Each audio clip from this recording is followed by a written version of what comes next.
This is Co-operative Living History, a heritage project about the living history of cooperatives in Leicestershire. Let's take a look and see what was involved. So at the beginning, I delivered this presentation initially over Zoom to a group of people who couldn't attend the original exhibition, and I set a bunch of ground rules for them to follow at the start. First of all, I wanted them to ask questions. So if you're watching this back, please ask questions and leave comments. I wanted them to share their thoughts, so please do that as well. And above all else, I wanted them to be cooperative and approach this in the spirit of cooperation, given the theme. So what's this project about? Well, originally, back in April 2020, I started running this project, and the aim was to record the living history of cooperation in Leicestershire. And we'll delve into a bit more detail about what exactly that means. And this project was funded by the Heritage Lottery Fund. So during this project, I recorded stories, objects, photos, documented locations. I conducted interviews with a range of people, and indeed even more than that on top of all of this. And I'm hoping that this presentation will give you a bit of insight into what has been recorded, the level of cooperative heritage in the area in Leicestershire, and the sheer amount of work that went into delivering this project, and it'll act as a good recap into the future. So why do this? What is the reason for doing this project? Well, I work for CASE, who are the Cooperative and Social Enterprise Development Agency, and they create cooperative ways of working, and they encourage employee and community ownership. And through this, they aim to grow the impact of the cooperative and social enterprise economy in the East Midlands. And they've been doing this for about 40 years now. So over this period of time, this started a conversation about the living history of cooperatives.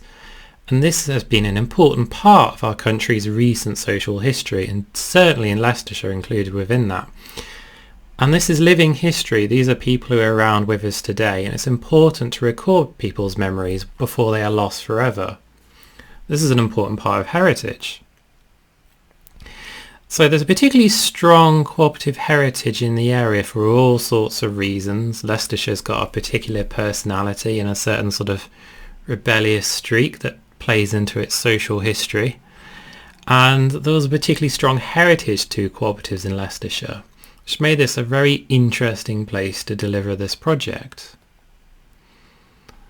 And here is Leicestershire, and a lot of people, I think, who are probably not so aware of Leicestershire probably think of Leicester and not too much beyond that, but it is quite a large county with many towns and villages and places within it. A lot of them have their own distinct personality and identity, and I was very keen throughout this project to get out into the county, not just stay in the city, and record people's memories of cooperative societies and cooperative organisations from all corners of Leicestershire. And a common question I ask people is, how many cooperative societies do you think they've been in Leicestershire? Now, if you look at this map, there's clearly a lot of towns in this area, so you might think there's a few. You might have heard of Leicester Cooperative Society or Leicestershire Cooperative Society. But to give a little bit of an insight, here are a few of the former independent cooperative societies which used to exist in Leicestershire. And through the years, they've amalgamated together, they've merged, they've combined forces and slowly become larger, but less of them, independent societies. And they all today are part of what is now the Central England Cooperative. These are just the geographically bound cooperative societies like Wigston Cooperative Society or Colville or Fleckney or Great Glen or Hinckley. On top of this, there are co-ops based on themes such as housing or a particular industry, or being a credit union, for example, or serving a particular group of members not bound by geography. So on top of this list, there's even more.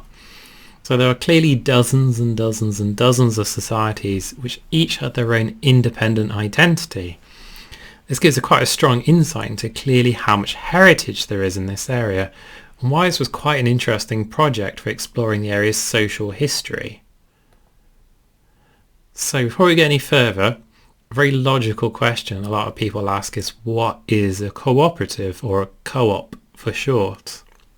A lot of people have experience shopping in a co-op. Retail co-ops are very popular. Or you might run into related things like credit unions or mutuals. So I often ask people, do they have an idea? Do they want to tell me what they think a cooperative is? Or they might use the phrase the co-op, not realising that there are many, many cooperatives out there. And there are still thousands of them in the UK to this day, not to mention the rest of the world as well. So, there's a good definition here from the ICA, the International Cooperative Alliance. A cooperative is an autonomous association of persons united voluntarily to meet their common economic, social and cultural needs and aspirations through a jointly owned, democratically controlled enterprise. Very clearly well thought out and carefully considered collection of words there. And some key themes come out of there. A common bond, a common goal. It must be member controlled. It doesn't have like a singular boss who takes home all the profits at the end of the day. It's democratically controlled. And things come through this. It has a social conscience, and it's run by the members for the members. So, for example, in a retail co-op, the members could be the people who shop there and work there. In a factory, it could be the people who work there. In a credit union, it could be everyone who banks there, for example. And all cooperatives share a series of values. This is what unites them and makes them a cooperative. And when I get to this part, I normally ask people how many cooperative values they can name. Even if you're a little stumped at this point and feel you don't know any of them, when you see them, you might go, yes, I recognise this. That sounds familiar, like a co-op. So let's have a look. As we mentioned before, it must be voluntary and open membership. Related to that, democratic member control. So members get to vote on things. So anyone can join and anyone can vote. Member economic participation. Autonomy and independence. Though co-ops collaborate, particularly with other co-ops, they must be an independent entity to be a co-op. Education, training and information, a really interesting thing that cooperatives do. They're very involved in education and supporting their communities, which leads nicely into this next point. Cooperation among cooperatives. Co-ops are very good at supporting each other and go out of their way to do so. And I think it's one of their really interesting characteristics.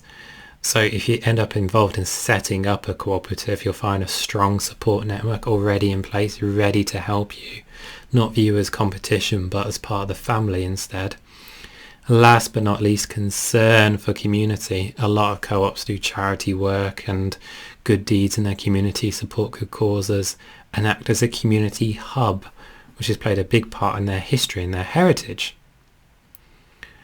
So with all this in mind, I thought about how to gather stories about the co-op, because there's clearly going to be a lot out there, seeing how many societies there were, how many organisations there were, and how impactful co-ops are.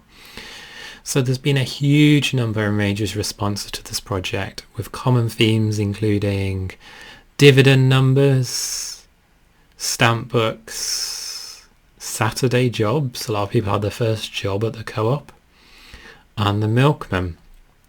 So what we'll do is we'll explore these themes in detail and go through this. So if you're not sure what a dividend number is or a stamp book is, don't worry, we'll get there.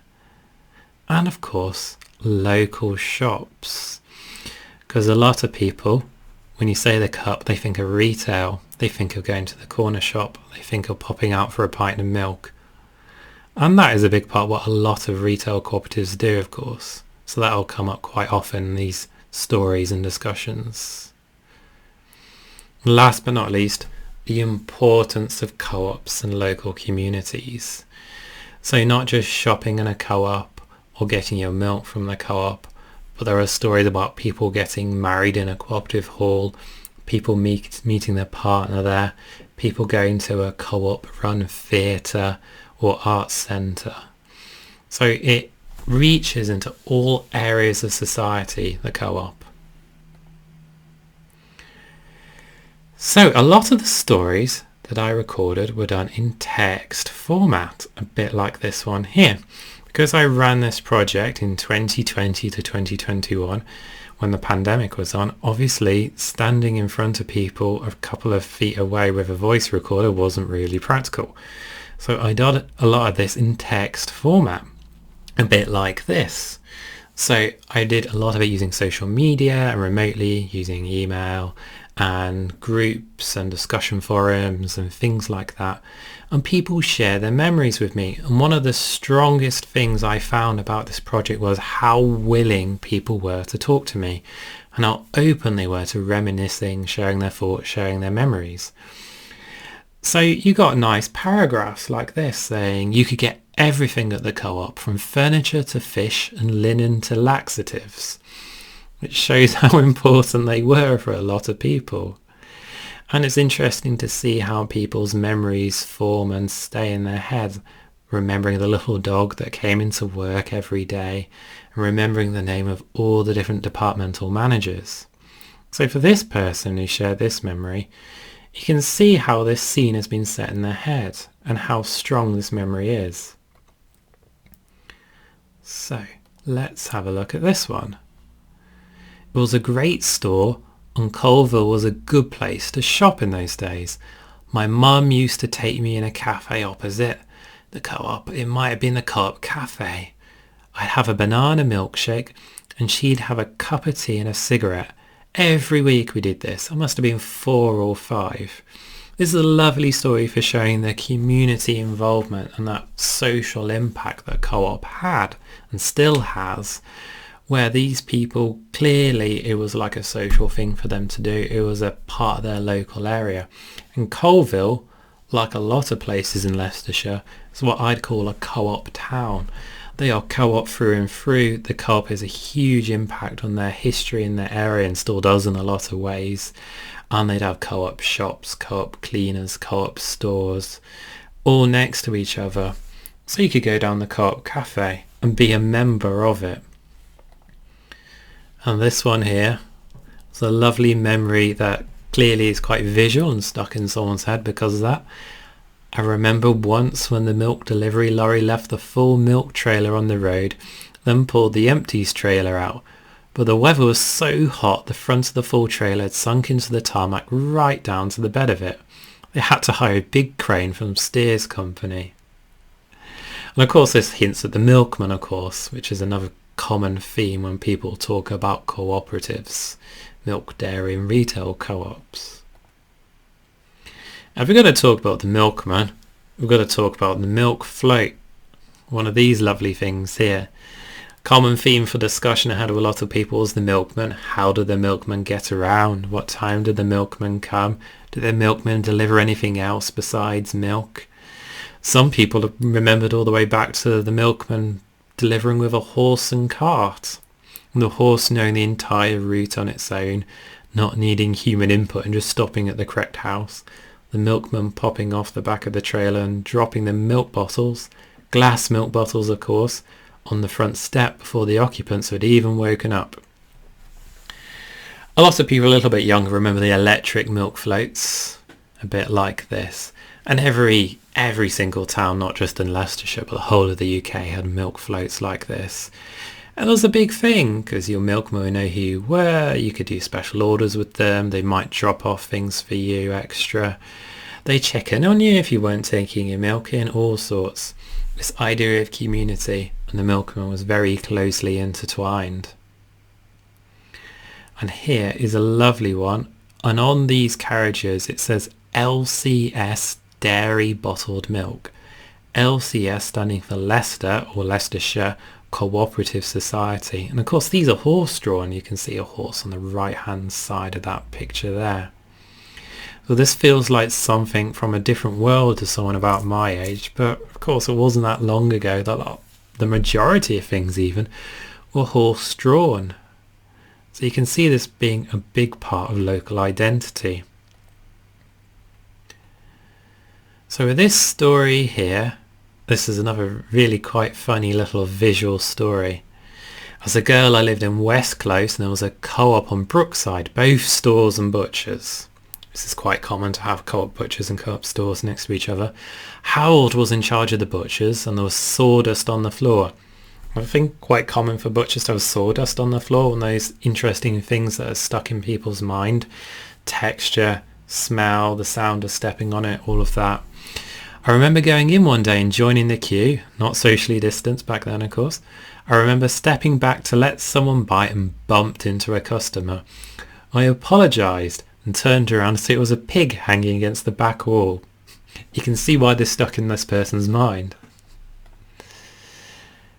And here's another one. I remember going to the co-op on the corner of Beaumont Avenue and Coventry Road with my mum, Kath. I remember you didn't go around picking stuff off the shelves. It was all put in bags for you when you told them how much you wanted. So this is before self-serve shops, which of course are the default today, not even viewed as being an alternative to it today. Today you go around with a trolley, you load your trolley and you go and get it paid for at the end. But a lot of retail co-ops, you could show up, drop off a shopping list, head to work, head back after work and collect your shopping. They prepared it ready for your collection. What lovely customer service that is.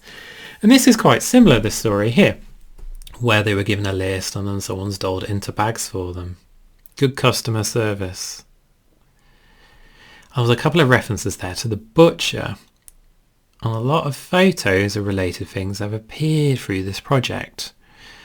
So this is from Wigston, just south of Leicester, and there's a little bit of text underneath from a newspaper clipping saying this old photograph shows Mr. John Rawlinson on the extreme right outside the Wigston Co-operative Butchers Department in 1906, so a full 115 years ago. So this is obviously a very old photo. This project generally was about co-op living history, so I was very much focusing on people's memories who are with us today, recording people's memories from, say, the 1950s to the present day. But to put that in context, I gathered stories and photographs predating this as well to give it that socio-historical context. Because like in the previous story, the butcher was probably there a good 50 years before that story ever happened. So it's good to put it in that relationship there. Here's a really lovely story about babies' prams. It's quite interesting how often this came up as a theme. This person says, I had my baby pram from there. I paid weekly for it. Couldn't pick it up until baby was born. It was known as bad luck if you did. Loved the Marmette pram, lasted 2 babies, 14 months between them, so oldest had a pram set which sat across the pram. I was able to sell it on, it was still in great condition. It's a really interesting thing where people talked a lot about having a pram from the co-op, and there are things like getting the school uniforms from the co-op, and the co-op group today still runs some schools. People having a first job at the co-op, people getting married in a space above a co-op store or in a co-op hall, having co-op insurance and even co-op funeral care. This idea of it being part of society that was from cradle to grave, almost like a social network or a welfare system in its own right. And viewed in early cooperative history, when they started in Victorian times without strong workers' rights, or any workers' rights to be frank, or any of that support network or anything like the minimum wage or benefits, for example, you can see why there's such an interesting theme when the cooperative movement started. And milk checks. You've got to be of a certain age generally to remember milk checks. They tend to be a thing from the 1960s or earlier. This person talks about their milk checks being red and being from Enderby, and walking to the co-op and getting them on a Saturday morning with them in a paper comb made out of newspaper. A lovely sort of visual, tactile memory, which is clearly important to this person. And they reference their dividend number here as well, which is clearly stuck in their mind too. So you might be wondering, what is a milk cheque, or a milk token as it's sometimes called? It's an interesting question to ask. You might not have heard of it. If you're young enough to have not had the milkman, you might be a bit nonplussed by the statement. So we should investigate it a bit more. So many cooperative societies who ran retail stores produced their own tokens. It's literally like a coin. And tokens arose from the concept that a society's profits were returned to the members in the form of a dividend, calculated as a proportion of the money spent. So the dividend could not be given until the accounts were completed, and it was not easy to keep track of every member's spending until then, hence tokens were used for this purpose. So tokens were a commonly adapted solution in the early days of the co-op movement, and people were given an equivalent monetary value with purchases. Combined with dividend numbers, they could be viewed as a precursor to loyalty cards. Very interesting story someone mentioned to me was the way of the co-op almost inventing the password through dividend numbers and tokens, making sure you got what was yours when it was your time to get it. So at the end of the year, people were given tokens which then they could exchange for various things, and later on the dividend number gave them cash back. And here is a milk token here. And you can see the writing on it. It says Glenfield Co-operative Society Limited. Glenfield being just to the left of Leicester. It's quite an interesting one being in blue. But they all have their own unique identity. And at this point I tend to ask people a few questions too. What would they be exchanged for? How much do you think a token like this would be worth? Would it have a monetary value, or would it be like this one? So this one says Mount Seoul Co-op Society Limited, and it says 1 pint. So this is not exchanged for cash, of course, or money back. This is exchanged for milk, almost as useful, of course, for the average household. One of the interesting things about this is the shape, of course. It's quite different to the previous one, which was round. So every society produced their own tokens. So the last one was blue. This is like a reddish brown. This is a different shape. It's a different society at a different value. So you can imagine a small store in a village, and there would have been someone there whacking these out of sheet metal. So there's so many unique variations of milk tokens. It won't surprise you to know that these are quite collectible today for a lot of people. Here are the few of the things they could be exchanged for. You get milk tokens like this one, coal is a common one, bread, and some, of course, were cash, money. There's a lovely one here, Burbage and District Industrial Cooperative Society Limited, and it says 1 CWT nuts. So not everyone knows what CWT stands for, and it's 100 weight, an abbreviation of CWT. It's a standard unit of weight, which in the UK is about 50 kilos or 112 pounds. This, for example, is quite an interesting item and the kind of thing that deserves further research. Because if this is about 50 kilos and 50 kilos of nuts, that seems a bit nonsensical, doesn't it? That's a kilo of nuts for every week of the year. What's going on there, for example?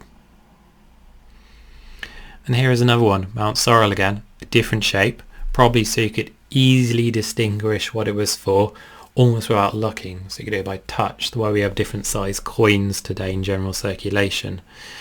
And this has old money on it, of course, or it's pre-decimalisation, and the currency is coal. Of course, most or all households had coal fires, no central heating back then, if we're talking 50, 60 plus years ago. So being able to exchange this for coal would have been incredibly useful. So I gave a few insights then, some of the smaller objects that I collected while doing this project, some of the milk tokens. And the big thing that I was interested in doing during this project was recording objects of significance to the co-op movement, in particular in Leicestershire. And all in all, there's about 150 of them that were gathered, and they were put on display during the final exhibition for this project. And so they range from tiny stamps to large signs, which all had their own way of telling the story of co-ops or cooperatives. And during the project, I got them all professionally documented by a photographer. And then I had a team of volunteers who did some research and some writing into the objects and related themes that came up with them when we were exploring them. So let's have a look and see what we've got here. For example, I have this photo here. So this is a really interesting insight into sort of the national co-op movement and the impact that it had. Because this is from Manchester. This is from Balloon Street, Manchester. And it's the interior view of the CWS Bank. The CWS being the Co-operative Wholesale Society. And you can see how grand a building this is with the pillars and the hanging lights. And it's very interesting insight into history. And we could spend a bit of time exploring, for example, when exactly was this picture from? It's insights like the moustaches and the dress of the people, their outfits and all of that, and the interior design and the very manual weights that the gentleman on the left has and all of that. And even though this is from Manchester, because Manchester is a very important town in co-op history, it has local resonance for Leicestershire too. For example, when the exhibition was on for this project, a gentleman came in and spent a while looking at this picture and told us he used to go ballroom dancing in this building. So it's a really interesting thought, imagining these people, these bankers working in the bank, going ballroom dancing here at the end of the day, which kind of flies in the face of the stuffy bank manager image. There's a lovely one here of a sign makers. It looks like a co-op sign makers. So we have all these individual retail societies and independent co-ops and industrial provident societies. It's not a surprise that some of them were into design and making things like this. And in a related note to the previous one, you could spend time researching this and exploring what was going on, because they have all these rolled up sheets on the wall. What are they? Are they templates? Are they off-the-shelf products? Are they designs or drafts? There's a lot that could go into this, not to mention who are the men in this picture, what was their story, where are they from, how did they get involved in a cooperative, because they're clearly important to the place. They're probably key members there and part of its society.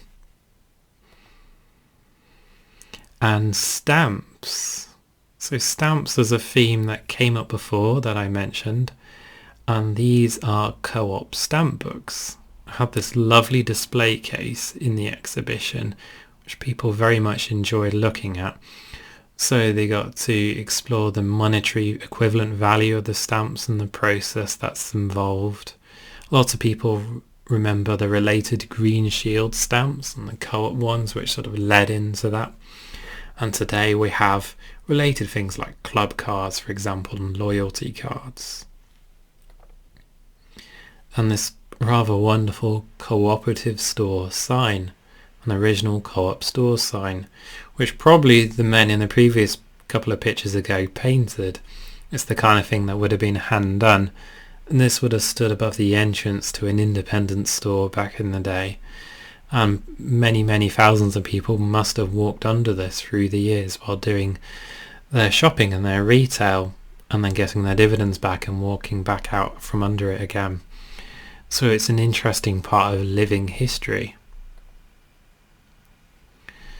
This is a very interesting object here, which requires a bit of context and a bit of explanation, because of course this is a clock face, and this is from Colville in Leicestershire, and I had a feeling this clock face existed and I was very determined to find it.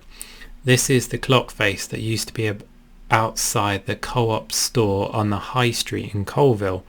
There used to be a sign sticking out perpendicular to the wall which had co-op time written above it. And it was a big part of the social scene in Colville. So people would meet under the clock. So you'd meet your date under the clock, you'd meet your friends under the clock, and you go, let's meet under the clock at say 7 p.m. course, it being a clock made that quite useful and quite easy to do. And I knew this was out there somewhere. The clock had long since been removed from the high street. So I asked around various places and people, and a gentleman called Charlie messaged me and said he thought he had the original clock face, and his dad had bought it at an auction 30 years previously.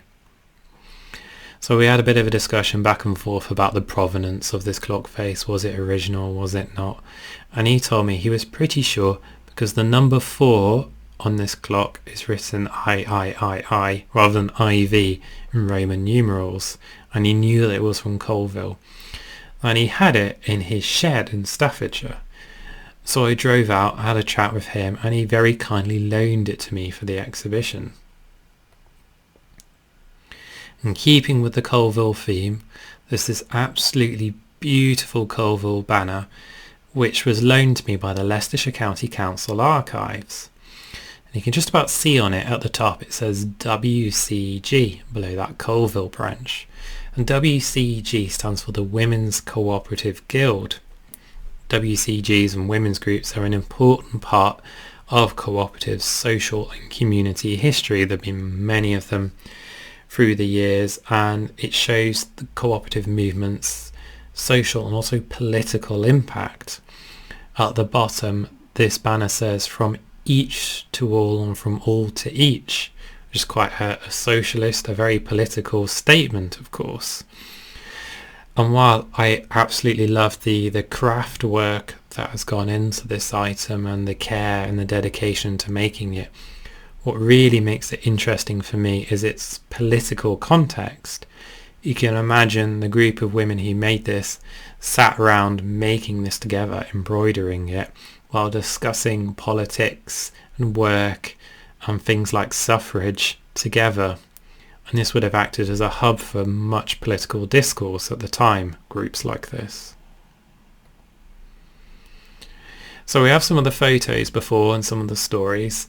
While I was gathering stories, people also shared many photographs that they had with me from all sorts of aspects of co-ops, which really helped put them in context.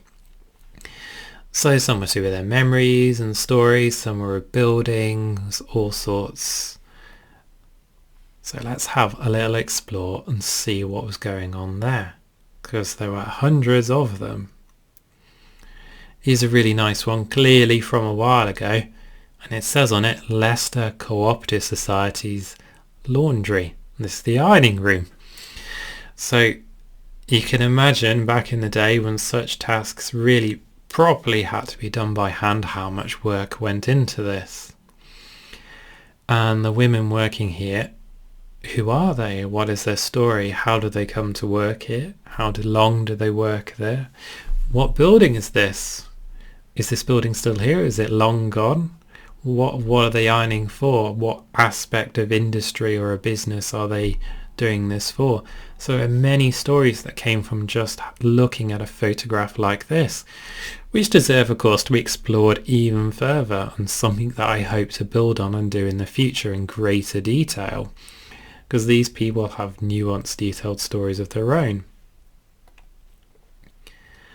Great photo here, Leicester Co-operative Society Limited Butchery Department. The butchers come up a few times in these stories and these photos already. And of course, they would have had delivery vehicles and works vans and things like this going back a long way. And similarly to the last photo, we can ask questions about this. Basic ones such as what type of vehicle is it? How much did it cost? Who bought it? Who drove it? Why is it say number 5 on the side? Who's this's name just below number 5? This is something that could be explored in greater detail by going into records and minutes and things like that and accounts. And it all is part of the jigsaw telling the story of these co-op societies, which again is something that can be built on from this project in the future. And coming back to the good old milkman, of course, with the horse-drawn sort of wagon really, and it says LCS, Leicester Co-operative Society again, bottled milk. It has the price, it has the phone number, and we have the milkman with a hat on and looks like a boy who's his assistant. And Once again, we could evaluate this photo. We have the street name, we have 7 Street. We have the buildings there. Could we go and look on Google Street View, for example, and try and identify this today? And then work out roughly when this happened. We have a cobbled street. We have the facade of the buildings. We know it's a horse-drawn carriage. This again could be part of the jigsaw of the chronology, the narrative of what's going on here. Now, if we're going to talk about the milkman in Leicestershire, we have to talk about the model dairy. It was on Glenfield Road, and it has above the front door, 1928.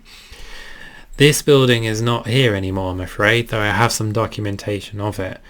But it does show you the scale of what went into producing and distributing, of course, all this milk to many thousands of households in the area.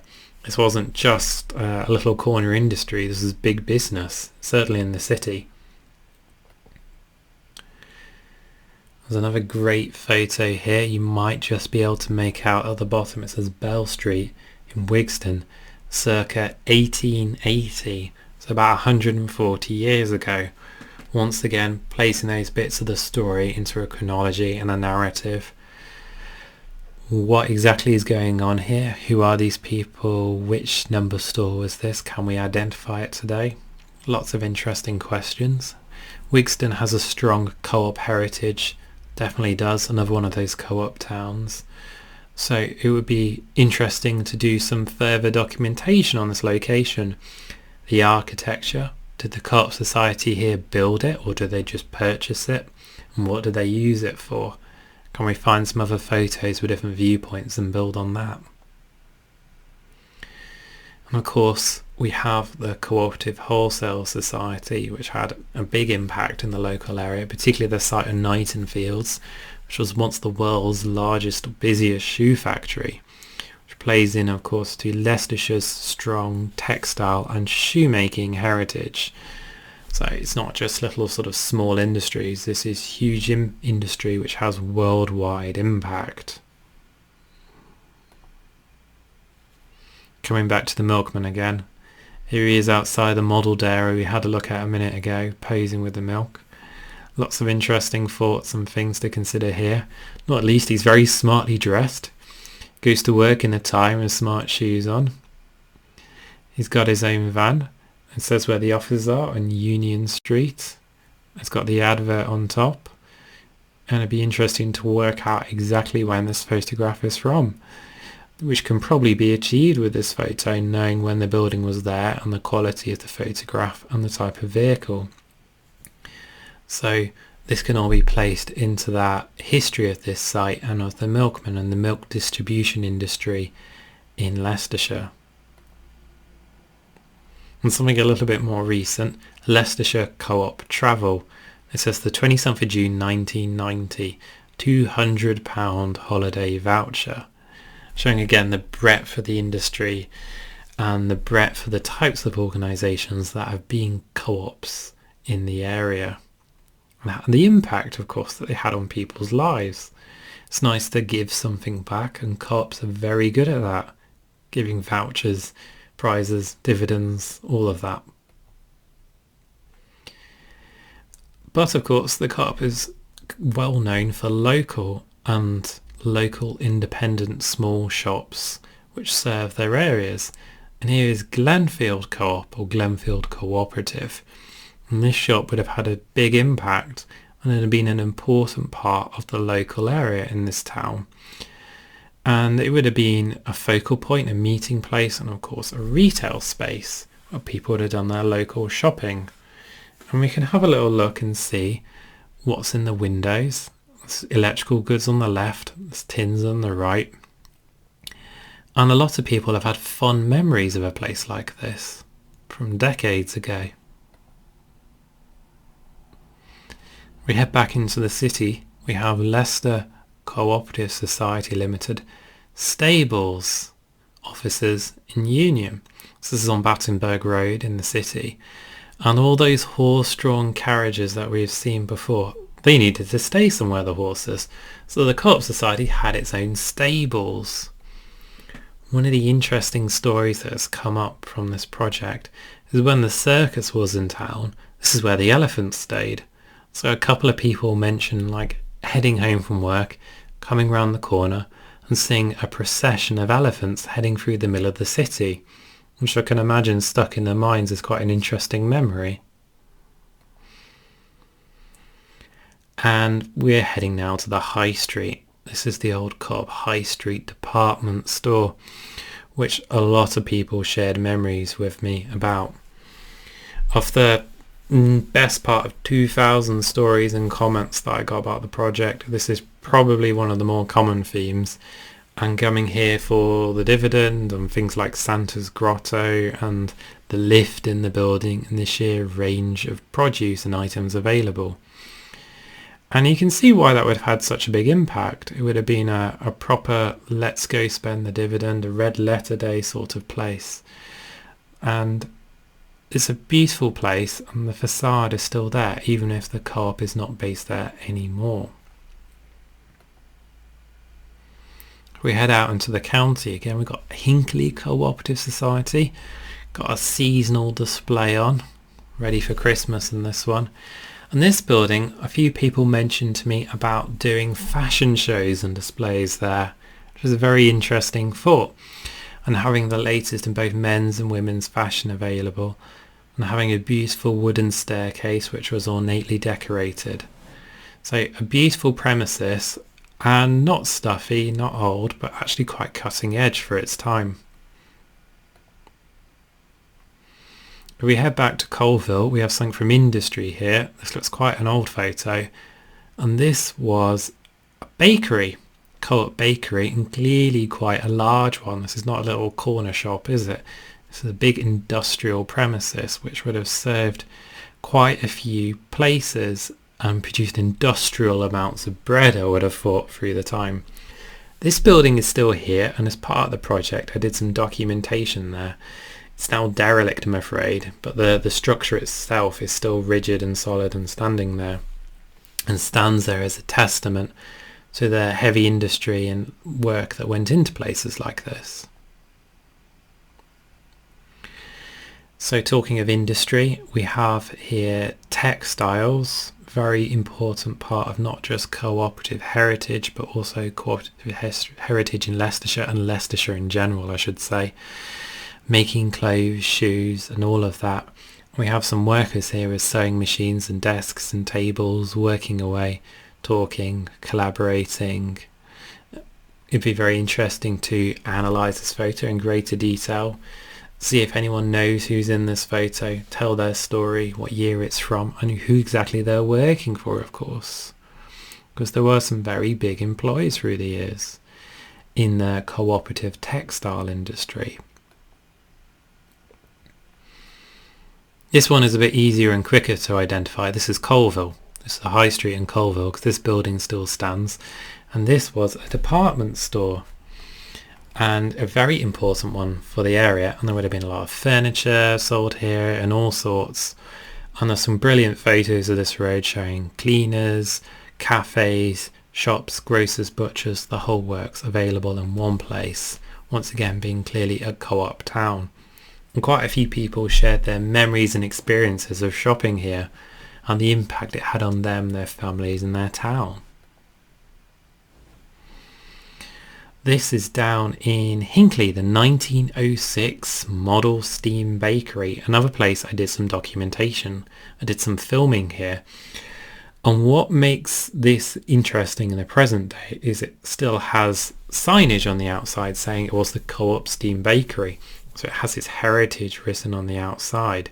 So it's an interesting comparison of it today to how it was 115 odd years ago and how it's developed through then.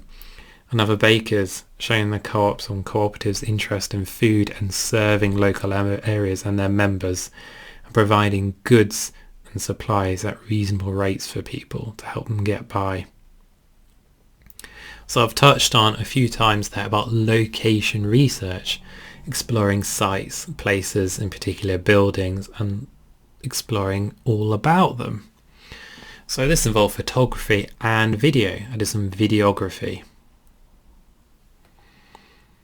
So I did a few short screener videos, which is quite an interesting thing to do, I believe, because it helps make it a bit more alive.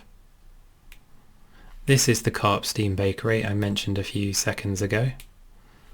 And there is me, of course, speaking to camera all about it. And you can see on the outside there the writing, the signage, telling this place's story.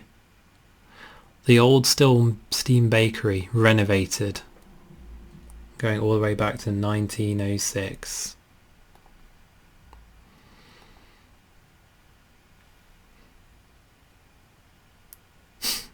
And this one, back in Wigston, one of the Co-op textile factories, Co-operative Hosiery Limited, Wigston.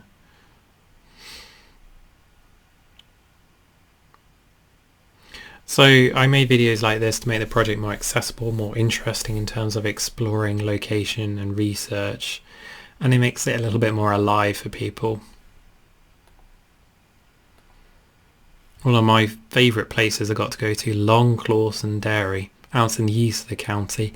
A very successful cooperative group, which is still going strong today, making cheese, Stilton in particular. And they still have the original entrance, which you can see here, the original entrance to the dairy, 1911 to 1986. So I did a piece to camera there and did a little bit of research and filming of the site. A good example of a cult of a long heritage. This gentleman came out and told me his story of the day I think the milk barrels fell off the back of the van and come rolling down the hill. I think he was quite curious what we were up to, but it shows the level of interest we've had in this project, that people just walk up to us and ask questions and start telling us their story. Of course, I took the opportunity to buy a lot of cheese when I was there as well. Here is the bakery we looked at a photograph of a few minutes ago in Colville, and this is it in its present state. Though it's not quite as grand as it once was, it's still quite an interesting premises. And we did some exploration of Colville as a whole and some of the co-op sites that are there. It's a very industrial town with a very interesting history. So we did these short video screeners, and we also did some video interviews with people with interesting stories to tell about cooperatives and their experience in cooperatives in Leicestershire. So these are a bit more in depth than short snippet stories like the text-based ones. These are half-hour plus in detail video interviews which were filmed and then are made accessible for people to watch and learn about. So I worked with a videographer to do these to a professional standard and go into some detail for them. So it was a bit more of a back and forth rather than just posing, tell us your story or tell us your memory. That's always an interesting starting point. It was me going into greater detail, asking follow-up questions, all of that. More of a dialogue rather than just a one-way receptive process. And here we have Dorothy Francis, who has a very long, interesting and successful career in the cooperative movement in Leicestershire. We spent a long time discussing how she got involved in cooperatives, her experiences of them, and what her thoughts were about the impact that they have. We also did one with Soft Touch Arts. We have Sally and Vince here, who told us about how they set up Soft Touch Arts as a co-op, why that was important to them, and what they thought about the values of cooperatives and how it's helped them on their journey. And Soft Touch Arts was where the final exhibition for the project was eventually held. So it had a nice sort of setting considering the theme. So we have some key subjects here. So there's a lot of information that's come out already while doing this project, but it needed a little bit of refining, a little bit of focus to make it cohesive and relatable for people when they saw the final exhibition. So I explored some key themes to do this. I explored something called the Fleckney Co-op bread van, which I'll get to. Equity shoes, which was a member-run shoemaking company. CASE, the Co-operative and Social Enterprise Development Agency, and all the co-ops and organisations they have supported over the last 4 decades. And the Rātai Cooperative Players, who are an amateur dramatics theatre group who are a co-op. So let's see what was involved with all of these themes. And here is the aforementioned Fleckney Co-op bread van on display during the exhibition. And this was, in my opinion, the standout object from the exhibition, because it really acted as a draw for people to come in. They could sit on the van, they could have the picture taken with it. We would talk to them about its restoration and all of that, because this has been lovingly restored by local enthusiasts in Fleckney. And I must say thank you to Fleckney History Group and Gary Ward for facilitating the loan of this for the exhibition. I was very, very pleased to find this, and even more pleased when they agreed to loan it and let it be put on display for hundreds of people to come and see and hear about its story, of course.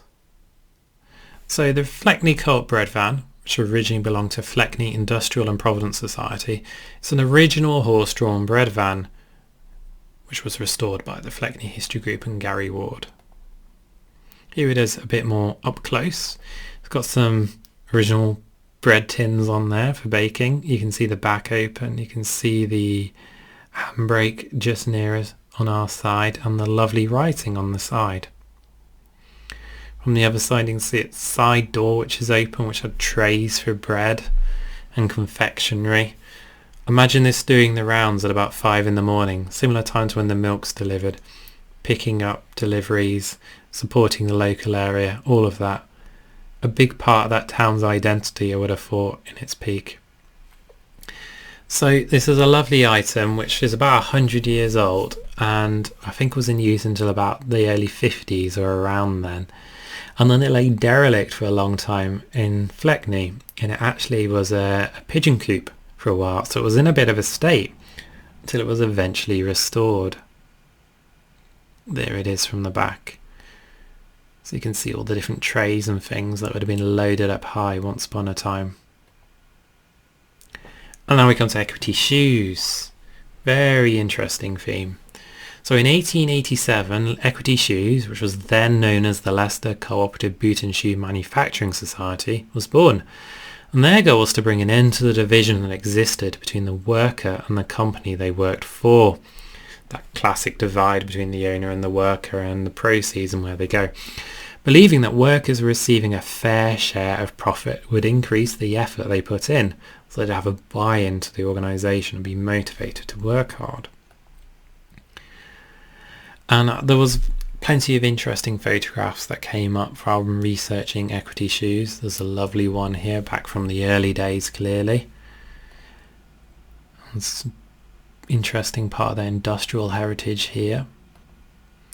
But the really interesting collection came from a lady called Jennifer, who messaged me and said, I have a collection of photos which belong to my late husband, Tony, and would I like to have them for this project?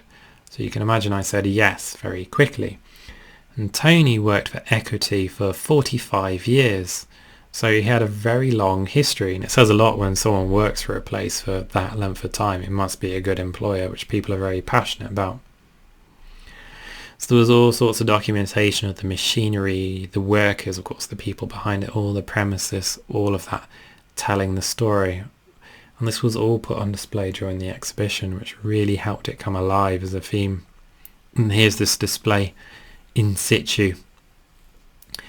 On the other side of the room from this, there was a video from Leicestershire Industrial History Society telling the story towards the end of Equity's existence in about 2008/9. So we had the whole spectrum of their history on display, which really made it very interesting. Here are some of the items, like centennial plates, photos, books, documentation, the works. Now we move on to CASE, the Co-operative and Social Enterprise Development Agency. So CASE's aim is to grow the impact of co-ops and social enterprise economy in the region. And through doing this, they have set up and supported and worked with many co-ops. So there was a very big archive of newspaper clippings, records, all sorts, which you can see here of all the people they worked with and supported. And interesting organisations like Shepshed Carers, for example, and how they got started. So we had things like this, newspaper clippings, telling the success of various co-ops. And this really helped diversify the project, talking to people from all sorts of backgrounds and places here. Because Leicester is a very diverse place, as is the whole county. So it told the story from many different angles and approaches.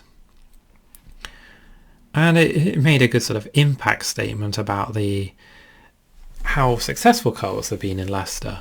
Seeing all these stories about how they've helped organisations set up and the economic impact and all of that. And now we come to the Rati players, the cooperative Rati players. So Rati is about 72 now. The Rati Cooperative Players, it's an amateur theatre group set up originally by Eric Cheney and Arthur Potterton in 1949. So 72 years later, they've had about 500 members and they've done about 200 various performances, farces, comedies, thrillers, all of that. The first performance being called See How They Run. Here are some of the rather amazing photographs from Rati from the various performances. And I had a little leaflet which I found, which I actually picked up from somewhere and bought, and I was researching it with a volunteer on the project. And she said, why don't we look into this a bit further and send them an email and ask. So I sent them an email and inquired, I have this leaflet, do you want to have a discussion with me about this project? Before you know it, I'm having tea with one of them in their garden, and they have 10 folders with the entire heritage in one place. This was like a dream for me, of course. So I was like, well, we can work with each other here. I can help digitize your archives, and you can be part of this project. So I spent a great deal of time scanning, archiving, cataloguing, all of that. Their history, their entire 72-year history. And in the end, I think about 1,900 images were digitised and preserved, going back a long way. And this all led, of course, to the exhibition at the end of the project. All these different elements, these stories, these photos, these objects, these key themes and studies, all of it led to an exhibition which was in July 2021, and this was all put on display for people to come and see and learn about and share their memories with us and read about and generally have a chat with us. It was held at Soft Touch Arts in Leicester. Here are some of the photos of me with a couple of the volunteers setting up, hanging some of the artwork. So they got experience with curation and installation, and I helped and supported them to do that. And the exhibition opens. So it was at New Walk at Soft Touch Arts, which is near the museum. It was on for 2 weeks, and we had about 500 odd visitors, which I was pretty pleased about. I think that was a good turnout for an exhibition of this style. And we made it quite family friendly, of course. We had co-op themed colouring sheets. We had free tea and cake for everyone. What more could you want, really? And here's some of the pictures from the exhibitions, so you can see how it looked like and what it was like in situ. There's the clock from before, the co-op sheets, the silk banner, all the stories, all of it in place. Is it from a different angle? You can see how busy it was, people coming in, asking questions, talking to us. One of the things I was particularly fond of with this project was how long people stayed. I think the average person must have spent about half an hour there at least, probably more. Some people spending a couple of hours sitting down, talking to us, sharing memories, all of that. So it had a very strong impact. Here it is again. You can see family activities going on. We can see discussions going on, all of that. A very busy space. And here are some of the objects. There's the old Leicester Almanac there on the right from 1884. Co-op party poster, the store sign, all the small bits and all the stories. The Rati players had their own display wall showing all that was going on, with video slideshow, all the different scans, photo albums, things on the wall, and a little sign there promoting them if you wanted to join. Chain here from the Women's Co-operative Guild, alongside everyday things such as the little tin for tea bags, prints, matchbox labels, badges, postcards, and the bread van. Everyone of course wanted to get their photo on the bread van. Family friendly. It made it a very interesting draw, which made children want to come in, and families. Sometimes people are a bit hesitant about coming into cultural spaces and heritage places, and I felt this made it very accessible for people. So it's living history, it's hands-on, it's interactive, you can touch it, you can ask questions, it's not just static, you can get involved with it.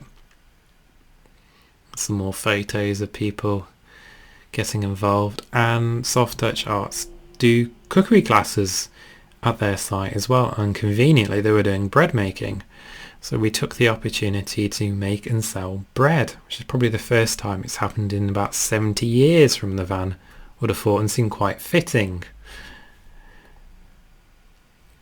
So to summarise the statistics from this project, we had about 1900 stories, comments, ranging from little ones such as people quoting the dividend number to me, through to long multi-paragraph ones.